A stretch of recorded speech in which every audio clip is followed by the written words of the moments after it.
देवरानी जेठानी की कहानी पंडित गौरीदत्त की समीक्षा और पात्र। यहाँ हम देवरानी जेठानी की कहानी 1870 पंडित गौरीदत्त द्वारा लिखित की समीक्षा और उसके सार की चर्चा करेंगे।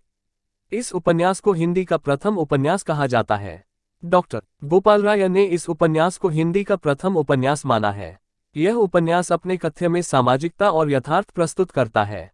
इसके अंतर्वस्तु में तत्कालीन समाज का चित्रण है। लेखक ने इसमें समकालीन नारी की सामाजिक पारिवारिक स्थिति की चिंता का जिक्र किया है। बाल विवाह, बंटवारा, स्त्री शिक्षा, बहुओं की समस्याएं और विवाह में गैर जरूरी खर्च का उपन्यास में महत्वपूर्ण स्थान है। ये पुनर्जागरण की चेतना से जुड़ी रचना है। अशिक्षा के कारण मध्यवर्गीय स्त्रियों की दशा का वर्णन है। नारी शिक्षा सामाजिक परिवर्तन में अपनी अहम भूमिका निभा सकती है।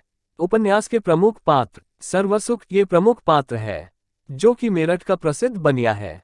छोटेलाल यह मुख्य पात्र है और सर्वसुख का बेटा है, जो कि शिक्षित एवं समझदार है।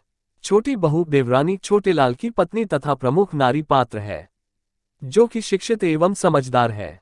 दौलतरामा सर्वसुख का बड़ा बेटा है। ज्ञानो जेठानी दौलतरामा की पत्नी और घर की बड़ी बहू है। यह अशिक्षित है, सदैव सास और देवरानी की आलोचना करती है। अतिरिक्त पात्र पार्वती तथा सुखदेई सर्वसुख की बेटियां, नन्हे, मोहन आदि। देवरानी जेठानी की कहानी की समीक्षा। उपन्यास में सर्वसुख नाम का एक बनिया है, जिसके दो पुत्र दौलतरामा और छोटेलाल तथा दो पुत्रियां पार्वती और सुखदेई हैं। छोटी बहू देवरानी संस्कारी और उसे धन संपत्ति का कोई लालच नहीं है। वही बड़ी बहू ज्ञानो जेठानी लालची स्वभाव की है। अपने लालच के कारण अपने पति दौलतरामा और सास को छोटी बहू के विरुद्ध भड़काकर घर का बंटवारा करवा दिया। उपन्यास के अंत में भी उसका स्वार्थी स्वभाव दिखाई देता है। जब बंटवारे में मंडी की दुकान दौलतरामा के हिस्से आई और हवेली छोटेलाल के हिस्से, किंतु इससे भी वह असंतुष्ट थी। हवेली से जाते वक्त हवेली की दो खिड़कियों और दरवाजे के चौखट भी अपने साथ ले गई।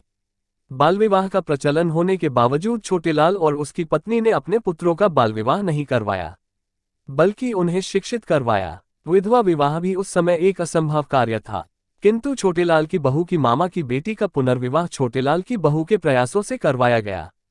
देवरानी जेठानी की कहानी में जनभाषा, किस्सागोई शैली, लोकभाषा के शब्दों का प्रयोग, बोलचाल का तरीका और मुहावरे लोकोक्ति का प्रयोग दिखता है।